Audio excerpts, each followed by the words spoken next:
نبی صلی اللہ علیہ وسلم نے فرمایا، جب تم میں سے کوئی نیند سے بیدار ہو تو اپنا ہاتھ وضو کے پانی میں نہ ڈالے حتیٰ کہ اسے 3 دفعہ دھو لے، کیونکہ تم میں سے کوئی نہیں جانتا کہ اس کے ہاتھ نے رات کہاں گزاری ہے، یعنی رات بھر کہاں کہاں لگتا رہا ہے۔ سنن نسائی حدیث نمبر 1۔ حضرت حذیفہ رضی اللہ تعالیٰ عنہ سے روایت ہے کہ اللہ کے رسول صلی اللہ علیہ وسلم رات کو نیند سے اٹھتے تو اپنے دہن مبارک کو مسواک کے ذریعے سے صاف فرماتے۔ سنن نسائی حدیث نمبر 2۔ حضرت ابو موسیٰ رضی اللہ تعالیٰ عنہ سے روایت ہے کہ میں اللہ کے رسول صلی اللہ علیہ وسلم کے پاس گیا تو آپ دان صاف فرما رہے تھے اور مسواک کا سرا آپ کی زبان مبارک پر تھا اور آپ آ کر رہے تھے۔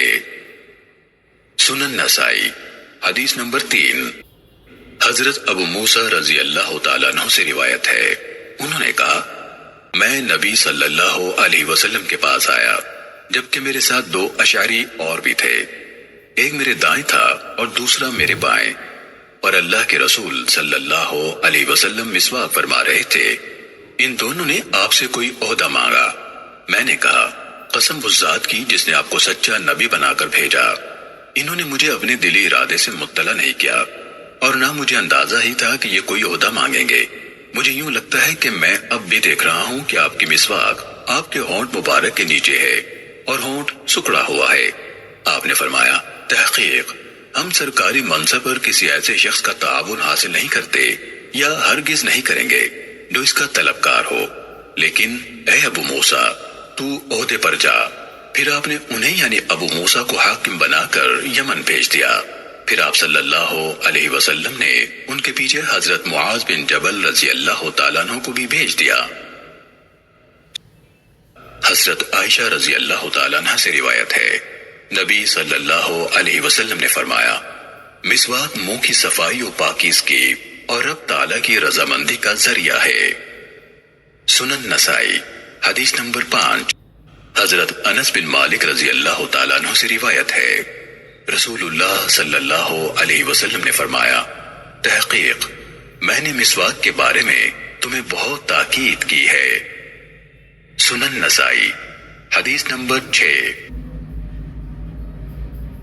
حضرت ابو ہریرہ رضی اللہ تعالیٰ عنہ سے روایت ہے، رسول اللہ صلی اللہ علیہ وسلم نے فرمایا، اگر یہ بات نہ ہوتی کہ میں اپنی امت پر مشقت ڈال دوں گا تو میں انہیں ہر نماز کے وقت مسواک کرنے کا حکم دیتا۔ سنن نسائی حدیث نمبر 7۔ قاضی شریح سے روایت ہے، وہ کہتے ہیں کہ میں نے حضرت عائشہ رضی اللہ تعالیٰ عنہ سے پوچھا کہ نبی صلی اللہ علیہ وسلم جب گھر میں داخل ہوتے تو سب سے پہلے کون سا کام کرتے تھے؟ انہوں نے فرمایا، مسواک کرتے۔ سنن نسائی حدیث نمبر 8۔ حضرت ابو ہریرہ رضی اللہ تعالیٰ عنہ سے روایت ہے، رسول اللہ صلی اللہ علیہ وسلم نے فرمایا، 5 چیزیں فطری ہیں، ختنہ کرانا، زیر ناف کے بال مونڈنا، مونچھیں کاٹنا، ناخن تراشنا اور بغلوں کے بال اکھیڑنا۔ سنن نسائی حدیث نمبر 9۔ حضرت ابو ہریرہ رضی اللہ تعالیٰ عنہ سے روایت ہے، اللہ کے رسول صلی اللہ علیہ وسلم نے فرمایا، 5 چیزیں فطری ہیں، مونچھوں کا کاٹنا، بغلوں کے بال اکھیڑنا، ناخن تراشنا، زیر ناف کے بال صاف کرنا اور ختنہ کرانا۔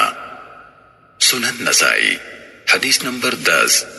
حضرت ابو ہریرہ رضی اللہ تعالیٰ عنہ سے روایت ہے، نبی صلی اللہ علیہ وسلم نے فرمایا، 5 چیزیں فطرت سے ہیں، ختنہ کرانا، زیر ناف کے بال مونڈنا، بغلوں کے بال اکھیڑنا، ناخن کاٹنا اور مونچھیں تراشنا۔ سنن نسائی حدیث نمبر 11۔ حضرت زید بن ارقم رضی اللہ تعالیٰ عنہ سے روایت ہے، اللہ کے رسول صلی اللہ علیہ وسلم نے فرمایا، جو شخص اپنی مونچھیں نہ کاٹے وہ ہم میں سے نہیں۔ سنن نسائی حدیث نمبر 13۔ حضرت انس بن مالک رضی اللہ تعالیٰ عنہ سے روایت ہے، کہ رسول اللہ صلی اللہ علیہ وسلم نے مونچھیں کاٹنے، ناخن تراشنے، زیر ناف کے بال مونڈنے اور بغلوں کے بال اکھیڑنے کے لیے یہ مدت مقرر کی ہے کہ ہم 40 دن سے زائد نہ گزرنے دیں، اور ایک دفعہ راوی نے 40 رات کہا۔ سنن نسائی حدیث نمبر 14۔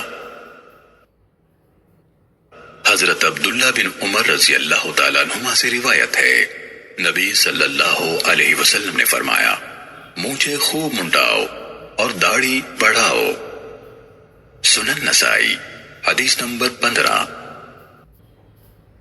حضرت عبد الرحمن بن ابو قراد رضی اللہ تعالیٰ عنہ سے روایت ہے، انہوں نے کہا، میں رسول اللہ صلی اللہ علیہ وسلم کے ساتھ میدان میں گیا، اور آپ جب قضاء حاجت کا ارادہ فرماتے تو دور جاتے۔